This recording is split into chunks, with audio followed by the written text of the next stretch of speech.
Hi, welcome to this module, which is an introduction to digital marketing. Do any of these icons look familiar to you? Did you Google something today? Or check your Facebook maybe? Did you see that funny video which went viral yesterday? Or did you read that tweet by that famous cricketer? If you did, then you're a part of the digital world, along with 3 billion other people, which is 40% of the world's population. Wow, that's a large number. And wherever there are a huge number of people, there is huge marketing opportunity, which is what digital marketing is all about.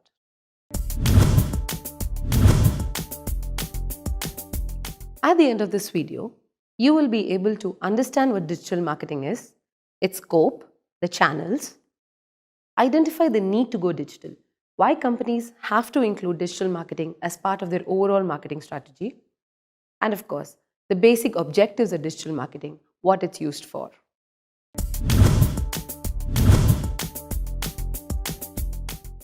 As I mentioned before, there are 3 billion people who are online today, which is close to 40% of the world's population. Who are these people? What are they doing? How are they doing it? We'll take a look at that. 62% of these people are browsing the internet through their computers or desktops. 31%, which is again a huge number, are doing so through mobile devices, through their mobile phones. The smartphone revolution has made this possible. And 7% do so through tablets. You will be surprised to know that of the total time spent on media, on electronic media or otherwise, 54% of the time is spent on online media. Of the 54% that people spend on online media, 28% is social marketing, which is in most cases Facebook. 13% is microblogging, which again is about Twitter. And the rest of the activities are a mix of updating blogs, reading news, watching TV online, and other activities. What does this translate? When people are spending so much time on a media, there is huge opportunity for you to reach out to them during that time.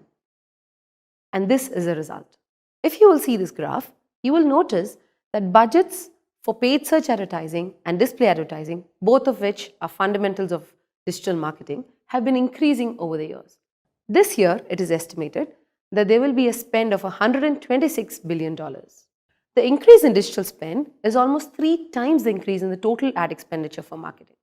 When we spoke about search advertising, where is this money being spent? This again is related to where is the time being spent.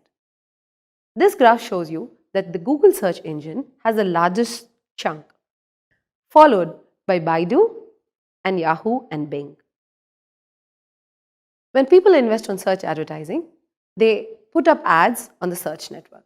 I'll show you what I'm talking about. This is the Google search engine results page for a query office bags for women. You will notice that apart from the organic stuff that you see on the page, actually which is way down the page, the ads dominate the page. These are sponsored results and you will see a slightly yellowish orange tag indicating that they are ads.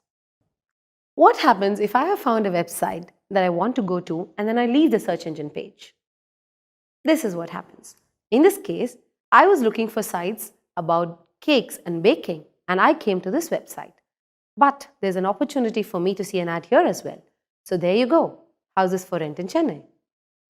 As you saw in a previous slide, 28% of your time is spent on social media, which in most cases is predominantly Facebook. But Facebook has space for ads too. In this example, you can see ads for furniture, for childwear, and for sunglasses. Email marketing is another important branch. Have you ever got emails about loans or construction of new houses or about eBay or Amazon, any new offers? If you have, you know what I'm talking about.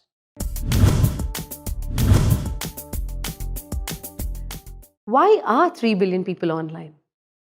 What is this thing about digital media that is attracting everyone? Let's see that in detail. For a user, the digital media offers multiple channels and devices to do what they want to do. They have a wide range of sites, there's social media to connect with, to maintain relationships. There's cross-device integration. You can start on a desktop, go through a mobile and end on your tab. There's also better decision making. There's huge number of choices. Want to buy a bag? There are 10 sites that will offer you one, with 5 sites probably offering you better discounts than what you can get at the store. And of course, they're easy to buy and return. They're going to come home and deliver it to you. And if you want to return it, in most cases, they're going to pick it up as well. And of course, with wallets and other payment gateways, buying online is easier than ever before. For a marketer, there are loads of reasons. Relevance. I want to compare this aspect to traditional advertising. If you are driving down a road and you see a hoarding about, let's say, jewelry, you may or may not be wanting to buy jewelry at that point. You may not have the money for it or may not be in the mood for it. But if you are looking online and say, want to buy earrings online or want to buy jewelry online, and you see ads that are relevant to you from a jewelry store, that has an extremely high degree of relevance as compared to the hoarding that you see on the road. Personalization. In a lot of cases, Google and Facebook and other sites that you use collect a lot of information about you, which is legal, but they can use this information to create a better advertising experience for you. You can even see emails where your name is highlighted. For example, I see emails that read, "Hello Jasmine, would you like a loan today?" Or you could see ads that could be based on your previous browsing history. If you've been shopping for diapers for your kid, you could see ads that say, maybe you should buy a new diaper bag again. Cost effectiveness is a big driver for digital marketing. Traditional media over time has become super expensive. Placing an ad in the newspaper or buying a hoarding for a month is a large outlay of money. Whereas digital marketing can probably start it off with 1/10 of that investment. The digital media is also an extremely measurable media. Going back to the example of the road and the hoarding, you may not have an exact count of how many people actually saw the ad on that hoarding. You will not know how many people went into your store because of that hoarding. And you will never know how many people bought that particular item because of what they saw on that particular road. Unless, of course, that was the only marketing media that you were using at that point of time. But digital media, you can track this to the very last click. You will know how many people came to your site, from where they came, what they saw on your site, and what they bought, what was the value of that purchase, and when they come back again, you can track that as well. Digital campaigns are extremely scalable campaigns. If I create a campaign for the US today, I can easily replicate it for India tomorrow. There's no permissions involved, there's no time involved. It's all done within a few clicks. How engaged can you be with the hoarding on the road? Can you talk to it? Can you change it? You can't. But you can be super engaged with an interactive ad that you see on a website. We will see examples later where you can actually make the ad work for you. You can make characters in the ads do different things by clicking your mouse around. That is engagement. What do I mean by a level playing field? If I were a small little business, obviously I will not have the monies involved to compete with a large player, a national player. But you can do so in digital marketing.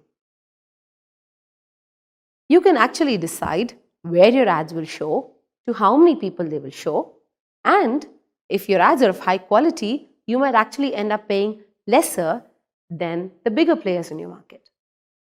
And of course, there is the ability to go viral. How many of your friends ever passed down a paper cutting to you and said, "Wow, look at this ad"? Not likely. But a lot of them must have shared a wonderful ad on their Facebook profiles. And that multiplies. That is free advertising. Let's look at the objectives of digital marketing. Driving sales and leads.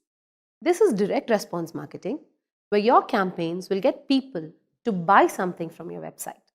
In some cases, they may not want to buy something, but probably convert to a lead, where they will sign up for a quote or sign up for a subscription. If you're a small brand that nobody knows about, or if you're a huge brand but introducing a new product, a new addition to your product line, and you want to increase brand awareness, digital marketing is the answer. For businesses that are not really selling a product and don't need sales or leads, or not advertising a product, but just want people to come to their site, could be a news site, could be a blog about cooking, could be something about the environment that you want to talk about, Basically, you're driving people to your site, and this can be done through digital marketing.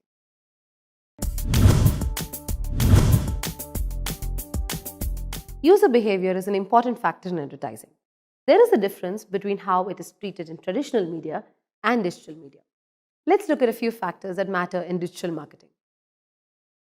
The first page of results. There's a funny quote that I read the other day that the best place to bury somebody is on the second page of results because they're never going to be found. If you are not on the first page of a search engine's results, nobody is ever going to click in and see your ads. So it's important to be in the midst of action, which is on the first page. The first fold is that part of the website that you see without scrolling down.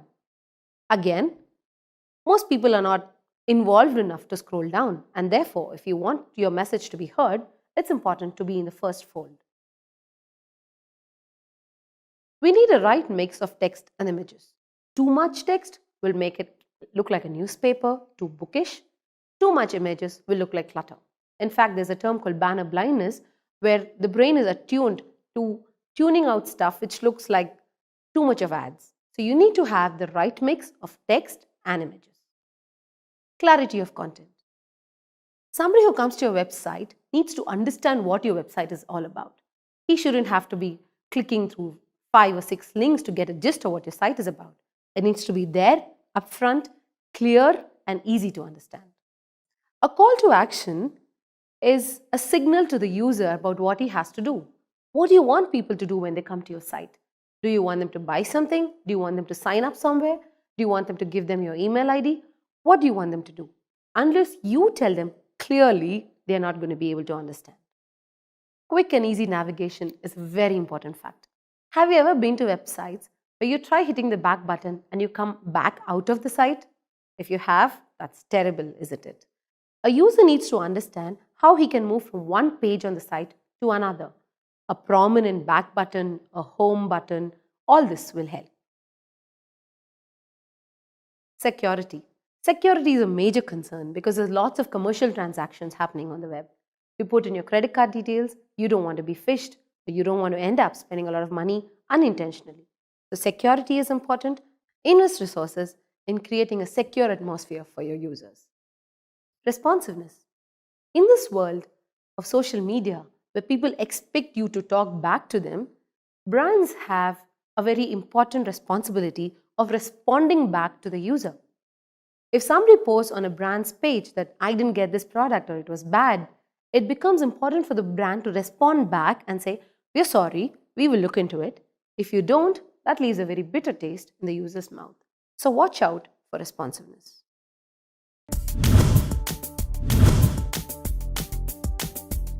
That brings us to the end of this module. Let's take a look at what we learned.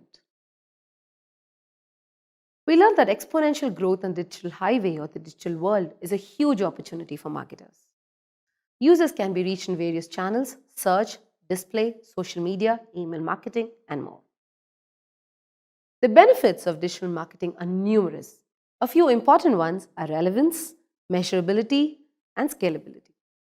The main objectives of digital marketing are driving sales and leads, clicks to your site, or increasing brand awareness. And finally, we learned about how user behavior in the digital world is different from the traditional world and what this sets expectations for, what factors are important when you look at a digital marketing campaign. Thank you.